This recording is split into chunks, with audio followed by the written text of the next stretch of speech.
amahoro ndetse n'amafaranga nibyo twifuriza muri mwese mwandanye gukurikirana ibiganiro cyo kumbonesha kure yacu ni nayo Nyaruku Media twikaze mu biganiro cy'inkino cyo kuruno wa gatanu gikijyana n'umunani munyoni mwaka 2025 wa gatanu wa nyuma mwaka wa 2025 mu kwezi kwa munyonyo aho tuje kwa twashikiza ikiganiro cha Look Sports ni Boris Ingabire Jules muri za Look Media ariko kandi ndi kumwe na mugenzanje Ale Lohis Ndongozi ndakwambuje nenda kwamukije reka ndamutse nawe kwa dukurikira tuje kwa turangiza novuga ukwezi kwa munyonyo novuga ko no munsi wa nyuma umunsi wa gatanu wa nyuma wo muri munyonyo mwaka 2025 ni ukwezi novuga ko tuje kwa dukurikira no ko tuzoza kugarukana muri zino studio za Look Media ari mu kwezi kwa 12 bango tuje kwa dufuna ukwezi kwa munyonyo kwaje kugenda neza yaza ko ukwezi kwa munyonyo kwaje kugenda neza kandi umva tugiye kurangiza muri weekend bango weekend tuzaturi ko turahimbaza ukwezi turahimbaza impera z'ukwezi n'impera zindi dutangura ukwezi bushasha imba ni impera zindi n'impera z'ukwezi ako muri rusange ni weekend twavuga ko iri special imba ni weekend tugiye guhimba cyo tuyisohokamo twinjira mu kwezi gukurikira urumva ni bamwe abo bikunda arazo bamaze kuba baronka udufaranga duheze ukwezi abandi barabitse uduhera hirya no hino kugira ngo bashobore guheza weekend neza bashobore guheza ukwezi neza naza ko kenshi mu mpera z'ukwezi usanga cyane ari weekend usanga abantu baryohewe banezerewe bariko baribagiza bibi byabashikiye mu kwezi kwa 11 bariko baritegurira byinshi cyane usanga mu kwezi kwa 12 n'ukwezi kwa 11 byinshi usanga benshi hari abana bakiri bato nibaza ko nga muri kumejya nk'abantu bavye usanga bavuga ati tuko tubonera amafaranga yo kugura impuzu abana impuzu za Noel abana bakiri bato bariko baragora bamwe bagora abavyeyi babo abandi bakagora gusa kubagora no kubasaba abavyeyi babo abandi bakikora sinzi ko ari benshi ariko harasanga bikora ku bakunzi babo cyangwa ku bagenzi babo abantu benshi bafise ibibazo byinshi bitandukanye kwezi 12 bitegura iminsi mikuru irangiza ukwezi imba ni naco gituma agomba kuvuga ngo sinzi ko ruvyo bavuga ngo ukwezi kwa mbere ngo ni ukwezi kure kurushandi neza mvuga ngo mu kwezi k'12 abantu babakoresheje ibintu byinshi uburyo bwinshi amafaranga bagira ama dépenses menshi cyane urumva nico gituma ukwezi kwa kabiri atari ukwezi gusanzwe na gato tuvuge yuko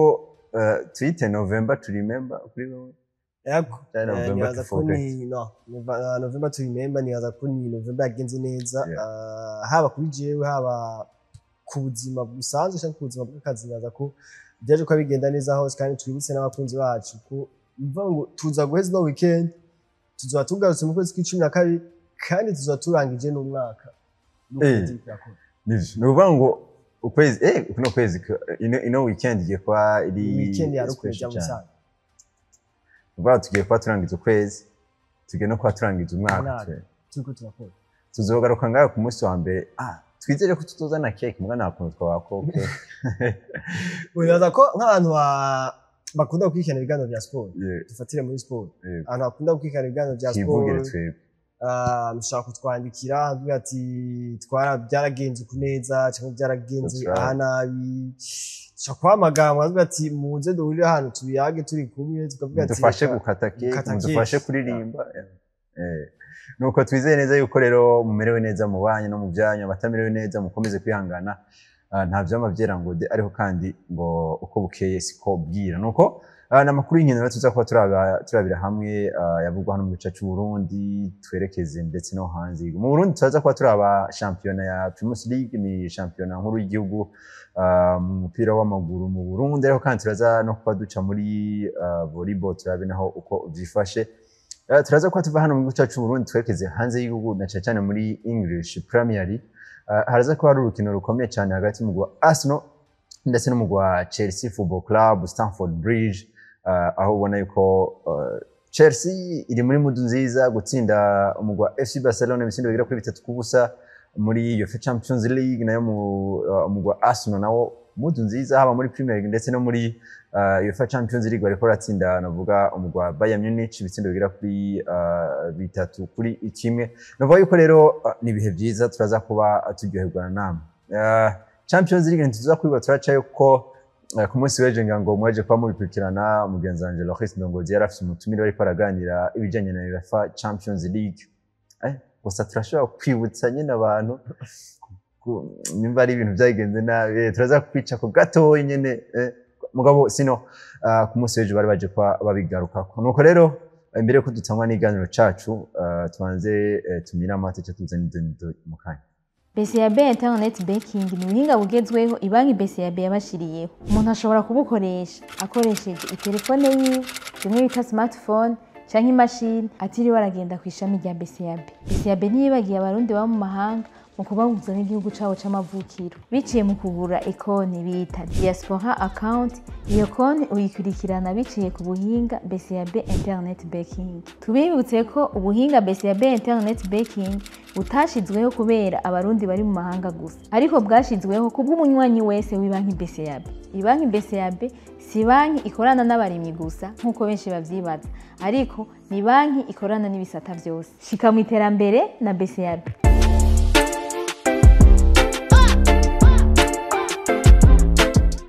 Nuko turasubiye kugaruka kandi muri za Look Media tuze neza yuko namwe aho muherereye ari nkunda marembe. Nuko duhere amakuru yacu y'inkino yo kuri uno munsi muri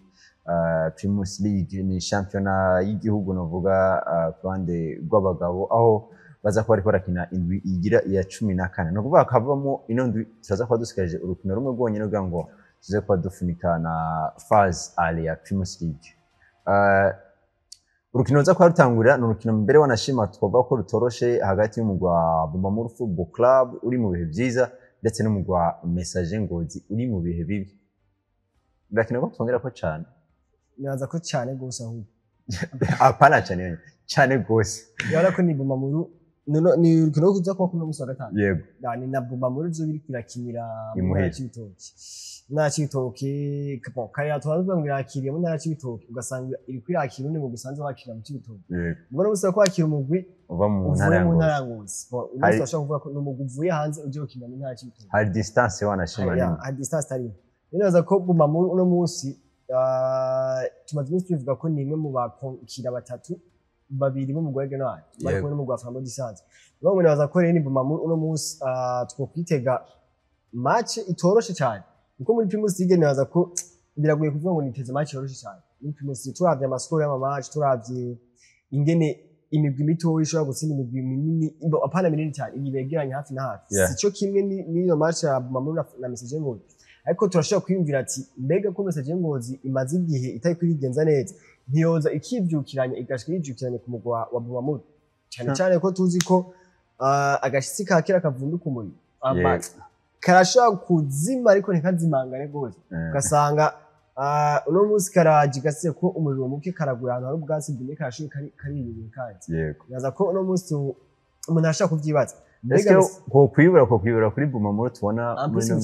mu Cibitoke kuri stade runani. Bonaza ko amahirwe si menshi cyane kuri Messager Ngozi, naza ko amahirwe menshi cyane ku mugwa wa Bumamuru uno munsi kandi naza ko ni Bumamuru ije kuba itangurira ino migwege no ndetse n'imigwi ya Flambo Disanze. Ni kuvuga ngo irazi yuko igakora ikosa na bukebuke ikosa ni ibintu by'ubwo biraza izindi zose zizagukinira ziravye resultat yavuye muri no match. Uvuga ngo Bumamuru hamwe itsinda baca bicara baje kuraba umugwege no ege baje bikwakira n'umugwi wa Kayanza United mu ntara ya Makamba. Ndiragoye cyane kubona umugwi wa Kayanza United iza gutsindira ege no i Makamba za Peace Park, kubona umugwi wa Flambo Disanze zo buri kwakira n'umugwi wa Olympique Stade mu ntara ya Gitega. Uru n'urukino rukomeye cyane kuko Olympique Stade uno munsi n'umugwi usanga ukomeye gose nzako tushaka ko mu kanya, ariko Bumamuru ni n'amahirwe yo kuba ikinyi bwa mbere kubera avuga ati reka twebwe duheze urubanza rwacu turindire ari dushira akaguru ku kandi twicare turindiye ege no turindiye na Flambo Disanze. Ariko naza ko ndiboshira gati mu ginyo cyane kuko ni Flambo Disanze bambe Messager Ngozi ishobora kuza ikiyuburukira kuri Bumamuru birashoboka kuko ni Bumamuru twaje ko tubone hagarikwa n'umugwi wa Muzinga byarigeze gushika. Naza ko Messager Ngozi ingufu si nyinshi n'amahirwe yo gushaka gutsinda Bumamuru si menshi no gushaka kungana mbere si menshi, ariko byose muri football birashoboka. Ni Bumamuru amahirwe afise nka 80 yo gutsinda, ariko nibaza ko ntibo kwijajana kuko Messager Ngozi ni equipe ya kera, ni equipe ifite experience imaze igihe kinini ko yatsindwa, irashobora kuvuga ati reka twihorere tugaruke turara. nibaza ko ntiza guca kuri match imwe ku yindi ariko reka tubanze duce kuri iyi itatu kwanza. Oje kubivuga Aigle Noir nayo iraza kuba iriko irakina n'umugwi wa Kansas United nkuru nziza Peace Park Complex Stadium. Ni Aigle Noir tubona ko iri kuri ari meze neza cyane nayo ko gutsindwa bitarimo kunganya bitarimo none no munsi igiye kuba yakira equipe mbere wanashima twavuga ko binamaze kuba binamenyerana umugwi wa Kansas United ariko ifite avantage irenze cyane ko igiye kuba yakirira imuhira kandi iraza kuba ikina twaje ko tubivuga iraba na resultats zaje kuba ziva muri ino match ya Bomamun ndetse na Message Ngozi ni match twoje kuba tuvuga yuko ikomeye cyane hagati ya Message Ngozi ndetse n'umugwi wa Bomamun mugabo turavye no munsi ibibanza birimo forme zirimo ino migwi uko ari ibiri nova ko iratandukanye ntitwoyifata nka ya match twara tuvuga mu myaka 2-3 iheze. Aigle Noir nta kosa ryo gukora ifise hano hano noneho hamwe twoza kuba tubona bagize nka draw kandi rwa Message Ngozi ndetse na Bomamun biraza ko bitanga ingufu nyinshi cyane kandi rwa Aigle Noir. Aigle Noir ni nta erreur ifise gukorana Wegere baza ko nta irere ifise nimwe nta irere ifise nanone kuko izi nkino none ifoko kwanza ubanza kuzikuramo foko kuzitsinda fasima ariko no bita fasima ukaza guhangana n'abari abakuze waramaze izi ntono ukazitsinda kuko cyo dukunda kubona imigwi turetse no mu bundi no hanze ari mu gusanga ukunda gutsinda ino migwi komakome mugabe imigwi mitoya ikabananira usanga iyo migwi usanga iri kureza kuri classement iri mu kana cya 5 cya 6 n'ibindi nibaza ko rero Aigle Noir nta kosa ifise ryo gukora imbere ya Kansas United Imakamp ni stade usanga yuzuye abafana benshi bakwiye usanga nibaza ko mu bundi no mutufashe ko niyo equipe ya mbere ishigikiwe cyo kimwe na Flambeau du Centre na nizi equipe z'Igitega mu Aigle Noir nibaza ko uyisanze Imakamp baza kubona inguvu nyinshi zitandukanye kandi nibaza ko equipe adverse yose igiye kwa affronter Aigle Noir kuri nkuru za Peace Park Complex nibaza ko ibifise ikibazo iraba novuga ngo iraba victime y'izinduru z'abafanzi mu Aigle Noir turetse n'abafanzi donc ni equipe Aigle Noir ikomeye ni equipe Aigle Noir twabonye bavuga ngo ubuja gusha buratagata hari ibintu bavuga ngo ihera ku nama yambe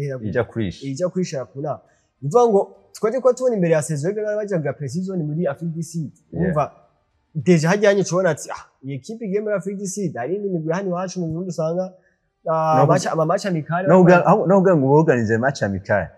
aya kuorganiza match amicale nane biratwara ubuye bana hone usanga ari kibazo yo ngaha mu Burundi usanga match amicale ko bazikira nino migo mu cyaro cya kabiri canke imigwi y'abakiri bato umva kenshi nibazo umugabanye Aigle Noir iragiye muri Afrique du Sud 3 semaines muri Afrique du Sud naza ko rero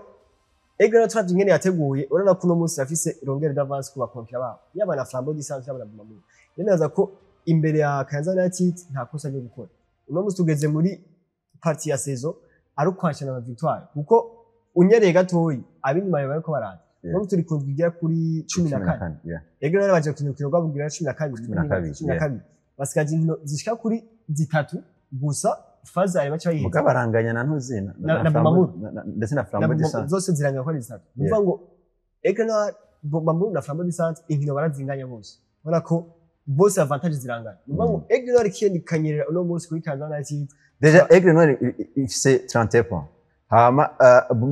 Flambeau du Centre mu kaza cyane ifise 28 no kuvuga ngo ni difference y'inota rimwe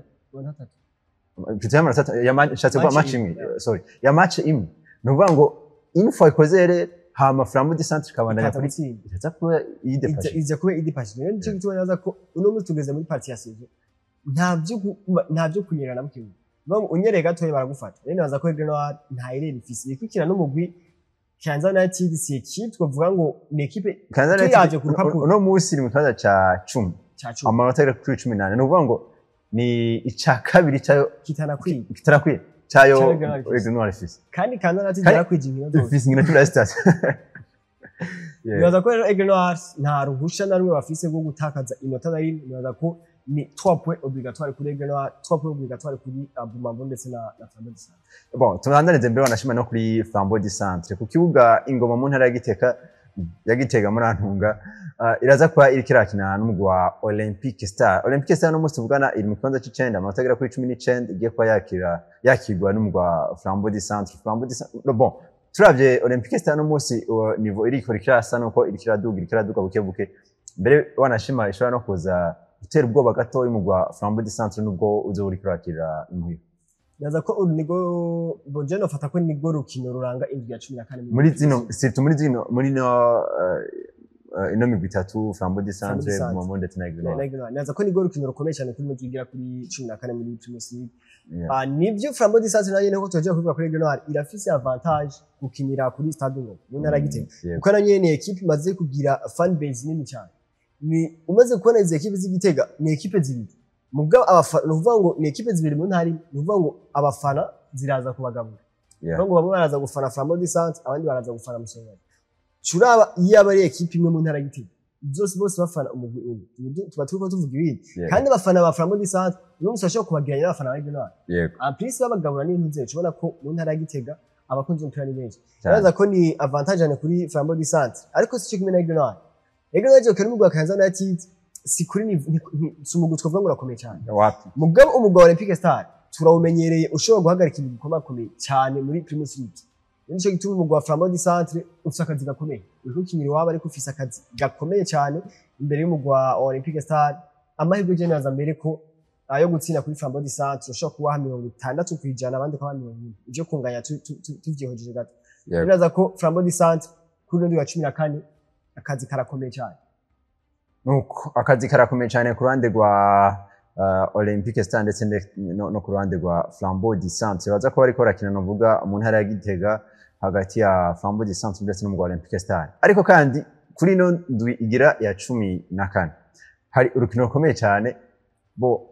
abantu ngabo turavye forme zirimo ino migwi nitwa turabiha agaciro gakomeye cyane ariko kandi n'ikindi kintu kiriko kiraza ku influence ni kubona amatwe ko rakinira mu gisagara cya Bujumbura abo ni bande ni classico hagati y'umugwi wa Vitaro Football Club ndetse n'umugwi wa Interstars hajya imyaka naomba birasa ntingana yaza ko abo kesho bavuga ngo agaciro karumba boye no urashobora agaciro karumba eske twovuga ko ino derby yaraciwe yarumye cyangwa yaraciwe yarumye ubwo kera umugwi wa Vitaro na Interstars biko birahura urumva yari alert ngamu mu gisagara cya Bujumbura haraba alert amutiyaje imitego amajambo ku ruhande rwa Interstars amajambo ku ruhande rwa Vitaro kugira ngo match yakinwa mu kibuga no hanze y'ikibuga mugo no munsi abana nagacere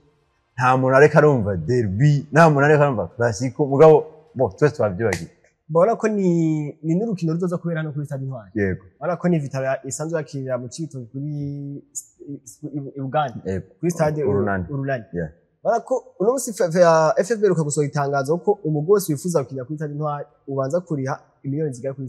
5 bona ko ni Vitaro tatubona ko n'urukino bashoboye kuvuga bashizemo ingufu n'urukino bashaka gutsinda ni ushobora ko harimo kakanu ka derby bavuga ati fuko dutsinda derby kuko kwemera kuriha 5 miliyoni erega bizokwamaho imisi yose hagati ya Interstars ndetse n'umugwi wa Vitaro nubwo zizozagiye mu cyaro cya kane izo bikiri ko tumva yuko hari igihe Interstars itibuka kaza mu cyiciro cya kabiri mugabo ndibuka hari nko muri 2022 cyangwa 2023 gutyo bakoze na ico gihe yari muri deuxième division Interstars bakora match amical nibaza ko yabaye match yarabwe n'abantu benshi cyane niyo match nibaza ko yanyuma iheruka kurabwa n'abantu benshi cyane y'ama club kiretse ahanya twakiriye ama equipe nationale cyangwa ama club avuye hanze uno musene nibaza ko bica byerekana ko kantu ka derby ntikazopfa kavuye kuko nimba Vitaro yemeye ati twebwe dutegerezwa kuriza miliyoni 6 dukinye kuri Stade Intwari nuvuga ngo bavuga ati turafite abafana benshi mu gisagara cya Bujumbura baduza kuturaba batoturaba tugiye mu Cibito cyane niyaza ko rero ni match dushaka kwitega ko ibintu bikomeye mbere derby uko imeze kose kuko urabona nko muri Angleterre hariyo amaderby usanga za Sheffield United Sheffield Wednesday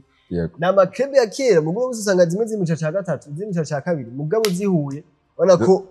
ubwongereza bwose babubizi manibaza ko ino musi ni match ya Vitaro na Interstars ntaco twitiga ko kininiya kuri class match canke kuri course titre canke kuki mugabo ni match yerekana umugabo nini kuko Vitaro musi ntibemera ko Interstars ari umugabo Interstars nayo nyene nuko nyene na Interstars deruka kubona ihindura uburongozi bwabo uno musi turashaka kubibaza ati Interstars ashaka kuza kuko mu mwaka weze Interstars yatsinze Vitaro ariko baramenyerezwa na Mutombo match zibiri zose nta match nimwe Vitaro yigeze batsinda uno musi bashaka kuvuga ati Vitaro yaragomanya ku gashavu reka uno mwaka baza bagaruke turabe ibyo baza kugira nibaza ko ni match zo bikomeye dushobora kuba n'abafana benshi cyane mbere basumba abazoba bari kuri stade cyane nibaza ko ni Vitaro Interstars ahubwo ni naka occupation mashobora aronsana ho guteranira muri weekend ku munsi w'Imana kandi bizaba n'ukuntu bwiza cyane gose navuga ko uno munsi turavye forme barimo bose ni Vitaro nivyo iri hejuru gato ya Interstars yo irafise amanota 20 mu gihe Interstars ifise amanota 11 umva yuko difference amanota 9 amanota make si make ariko kandi urana yuko bon de toute façon naho yotsinda Interstars biragora kwiza kwishikira mugabo de toute façon hagumaho kakantu kuko ni derby ni ya match novuga kuva kera narindi abantu bose baba biteze ati ndenza gutsinda ino match rero Interstars ndetse n'umugwa Vitaro Football Club baza kwa bari kora kinera naza ko ngo Interstars nubwo yoitsindi derby gakigondo gakoroka naje muga yati nibuka cyane nibuka anecdote nawe yumvise heze muri hari muri Itati muri kumwaka ngo kandi sikere ni vuba ngo AS Roma na Lazio Roma ngo ni migwi Roma ni derby Roma ngo bariko baragwanira igikombe AS Roma na Inter de Milan baza gukina match avant-dernier match yari derby ya Lazio na AS Roma AS Roma ikiratsinda ngo kuri match ya nyuma Lazio Roma yakina na Inter de Milan Inter de Milan itsinze Lazio Roma niyo yacitwara igikombe kandi Lazio Roma nayo yakikoroka umvisho kintu Inter de Milan itsinze igikombe itsinze Lazio Roma yacitwara igikombe muga Lazio Roma nayo itsinzwe yakikoroka AS Roma nayo urukino rwa nyuma yakina irutsinze niyo yacitwara igikombe irutsinze mugabo Inter de Milan gatsinze ngo kuri match yanyu abafana ba Lazio Roma babwiye bakinyi babati genda dutsinzwe match na Inter de Milan twemere dukoroke mugabo Inter de Milan bari twari igikombe AS Roma igikombe ikintu cy'amaderby ni ibintu bikomeye gose cyane cyane muri football ihibura yaho n'abantu bamaze ku derby ya Mariki bikomeye cyane numva mpanda nko muri Espagne hagati ya FC Barcelona ndetse na RCD Espanyol bon kera bayita Espanyol Barcelona za Girona numva ngo naho usanga imwe muri forme ziri hasi numva ko ni match usanga abantu biteze cyane gose rero mvuga hari n'izindi match zigiye zitandukanye Vision tumaze iminsi tuko turavuga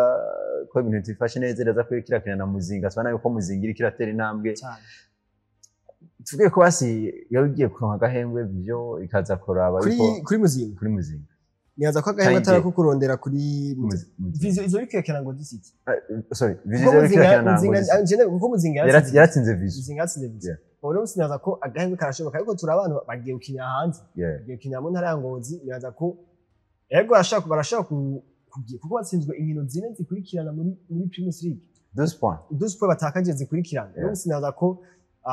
turashaka kwizera ko bashaka guhagurukira ku mugwa Ngozi City ariko kandi biranagoye kuko Ngozi City wabo nayo iri kinema 3 rero musero Vision ivyayo nibaza ko tuza kubivuga muri phase hotu bari mu karuhuko turavye ingene ariko baritegura abakinyi bongeyemwo turavye ababoss babo ingene bateguye umugwi bishasha izindi nkino zitegekanijwe ni Muzinga izokina na Musongati Bundesport Dynamic kine n'umugwa Rukinzo Football Club Garage Express kine na BG Green ndetse umugwa Ngozi City nkuko sadeje kwivuga okine n'umugwa Vision 2026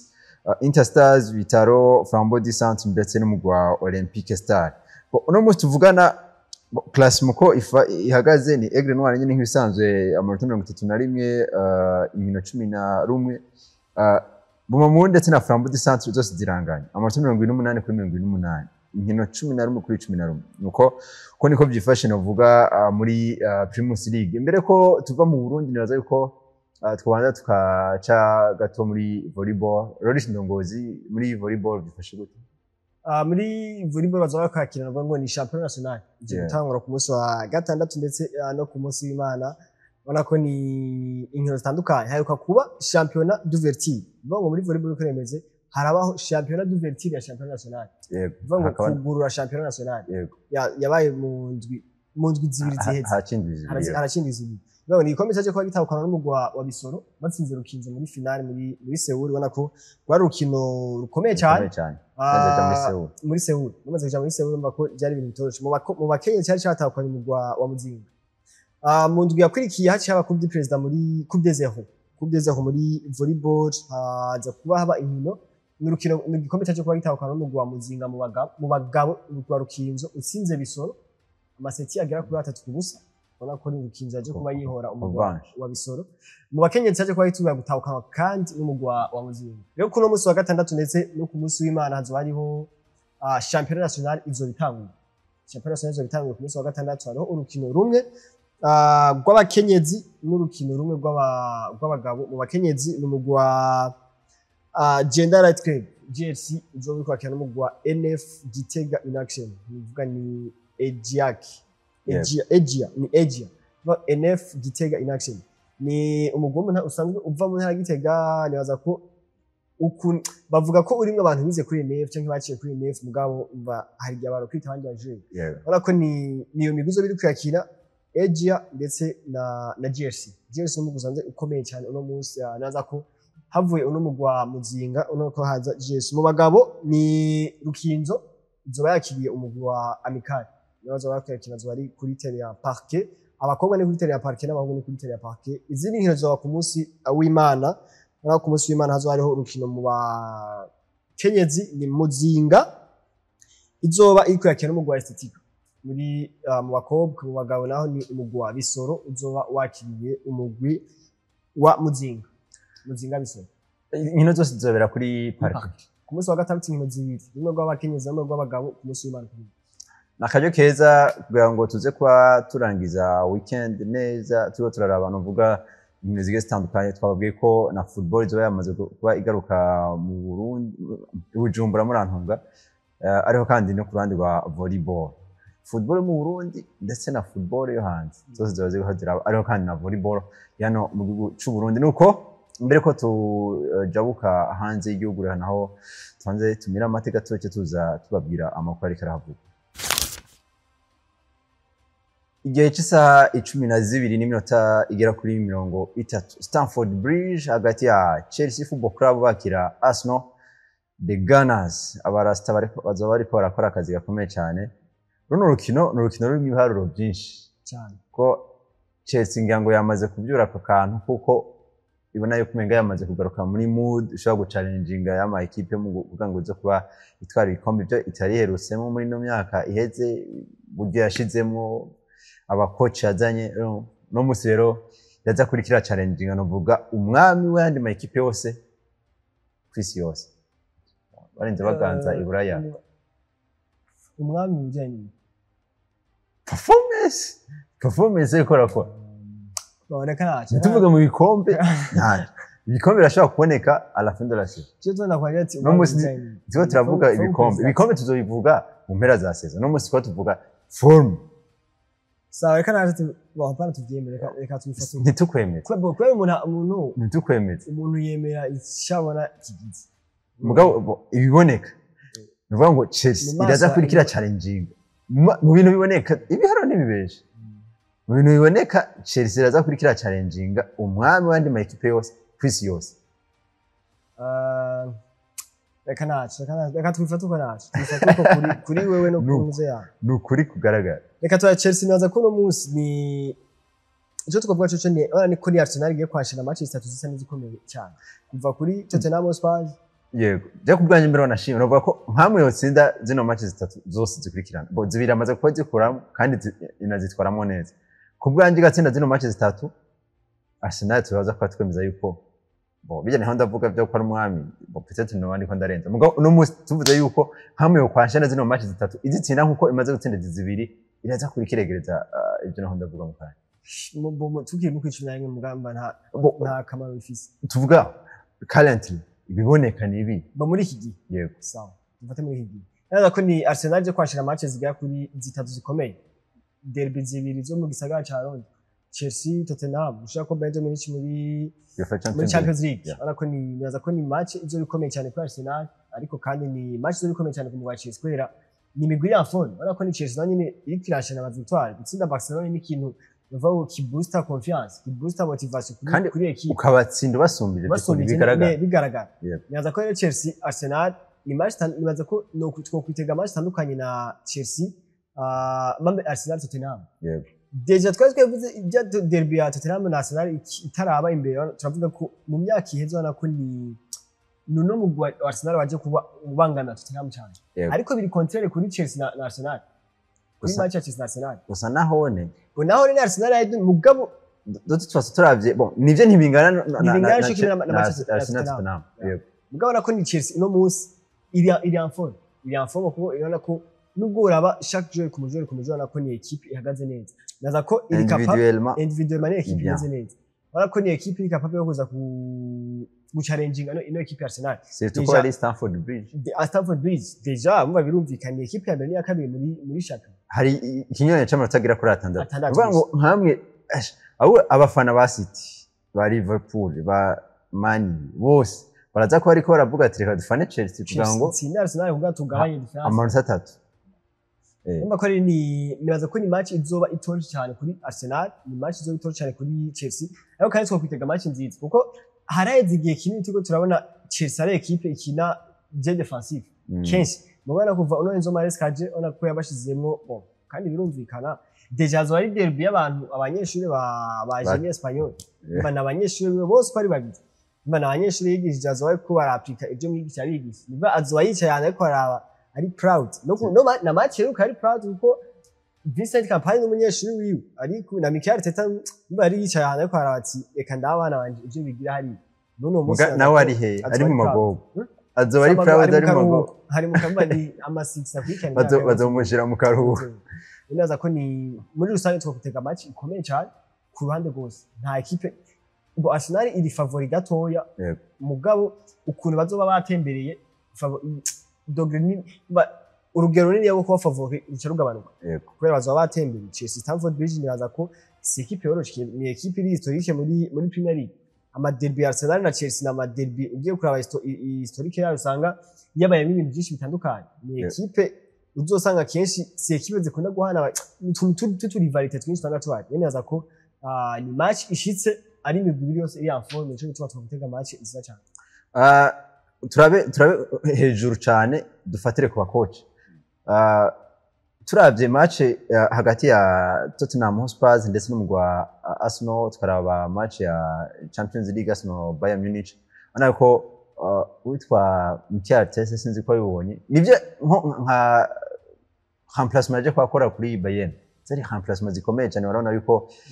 gukuramo Lewis Kelly ugashamo Calafiori ugakuramo yaje no kwinjiza Martinelli urabona ko ndetse na Noni Madueke urabona ko zari remplacement zikomeye kandi zinagaragara ko zari zikeneye mugabo urabona ko afise akantu ka panique ngira ngo aje kwa naronka n'ikarata y'umuhondo hakiri kare kwera amajambo nako imaze kugombora Bayern uno musi agiye kwahura na Enzo Maresca afise mbere wanashima equipe bon nivyo ntitwova ko imeze neza cyane gusumba Arsenal mugabo urabona ko afise equipe iri jeune kandi yumvikana nako je bakina nije bumvikana cyane babonana cyane guhera inyuma gushika imbere tuvuge yuko hano hantu kuno gapanike ka Teta gashobora kuza kumukwegera bagiye guhura na Enzo Maresca uraza kubira nuvuga ngo no Arsenal yamaze kumenyekana ko ni equipe itsinda match zose apana ishaka gutsinda match zose kuko Teta arabizi ko ategeza gutsinda match zose kugira ngo yihasire neza ashaka gutwara kino gikombe sirito kuri no match yo irakonta cyane gusumba izindi kumva akoze erreur araza kuba ari kara arahama higwe Chelsea kuvuga ngege rero kuvuga ko naza ko bijye birumbika kuko Arteta match mu minota ya mbere abakeneye ko Arsenal itsinda kare uvuga ngo nkijya match yabaye naho byarumbika nabonye baratsinze barabagomboye uvuga ngo pressure ikiduga muri siho honyine je narabibonye no kuri match ya Tottenham Hotspur mbere wanashima utora ko mu match akomeye urasanga atakugira agapanike kandi byo ni byakeye rimwe na rimwe yadahuye na arafise kindamwemera arafise muri staff technique wiwe arafisemo abahinga bashobora kumukarma ndetse bakanamufasha n'ibintu by'ama remplacement nibaza yuko ubuwe afashingo gukora remplacement yokora remplacement afatiye ku kairere gato karigaje ko bacegira panique amagataka nziza ivyo ni ibintu kwa muri premier gutakaza match washobora kugira uri mu coach wagira akairere gato nimba ari kuri remplacement nimba ari umukinyi ushira muri 11 de départ erere nto yiguze ikagukuta match yose neza ko kuri Mikel Arteta uno munsi mu myaka yeze no twagomba kubibona myaka yeze twarabona cyane byari bonekeza kwiriki abakinyi bari benshi cyane mugabo no munsi abakinyi ni benshi uno munsi akuyemwo Saka akinza Martinelli akuyemwo Madueke akinjiza Trossard cyangwa ubundi urabona ko ni presque la même chose ni presque la même chose neza ko uno munsi ntitwokurindira ko Chelsea izokura amanota kuri bivuye kuri rero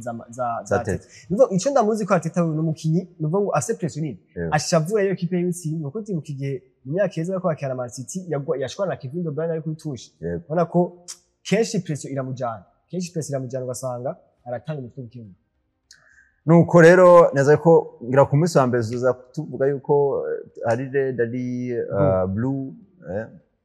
mugabo umenga blue sinzi ngira ngo tuzoza kuba turaba n'izindi match zigiye zitandukanye tworangiriza gato kuri Liverpool ndetse na Arne Slot ngo haje kwaba inama idasanzwe hagati y'uburongozi ndetse no mumenyereza bamuhaye match zigera kuri zibiri kugira ngo aronkemo amanota 6 Janse akaronka na 5 ngira ngo baraza kwamurungitse kandi match niyaza ko ni match ya West Ham United na West Ham niyo yagiye ko bakina muri no weekend ni match zizikurikirana West Ham United yindi sinzi ko nizaza ko ni Sunderland yego nizaza ko ni Sunderland wala ko ahuye ageze mu gihe cyiza amahe match zibizoroshe Sunderland yaje kuyagarika ntizoroshe cyane kuri Liverpool turabona ngene imeze no munsi mugabo sico kimwe nuko byari guhurira na fise nk'akarero Tottenham Hotspur na Man canke uno muze ndibuka muri Arsenal kera Wenger niwe bakunda kubigira hamwe ati agatsinda match 5-6 ucavuga ati tugohe match zibiri uzitsinze uzobwira agazitsinda zose agazitsinda neza cyane zarabaye no kuri Zidane muri Real Madrid rero za ko no Arne Slot batangiye kuvuga reka tugiye match zibiri ubona ko ikizere kiba kikanye je ndayifata ko ni sufo no gucira pressure ku mucoach kugira ngo nawe ashire muri effort rero ko izi match zibiri turashaka kubona Liverpool zitsinze West Ham na Sunderland yaratsinze Arsenal yagarutse Arsenal na Arsenal nayo equipe imaze gutsinda ibitsindo byinshi Arsenal yaratsinze Chelsea yaranganije na Arsenal no musigiye imigwi ya mbere muri Premier League nta kibuza ko guhagarika Liverpool yaza ko Arne Slot ka tumupfuza amahirwe mu kirundi bavuga ngo ari muri yabira arakarabira atogota nuko rero nova ko duce turangiriza muri Premier League ndetse na Arne Slot na Liverpool yiwe no musone ko ibintu bitifashe neza habe no bukebuke rero sindongozi ndagushimira yarekana ndagushimire ndongeye nshimire na bafashe kano kanyawandi turabashimiye cyane mwakoze ibishoka byose kugira ngo tuze kubana namwe natuneza ko twaje kwa dukora ibishoka byose kugira ngo tuze tubaha amakuru ameze neza cyane reka dushimire mwese mwe aho dukurikirana twifurize kugira aho muba mubahwe naho butamurakoze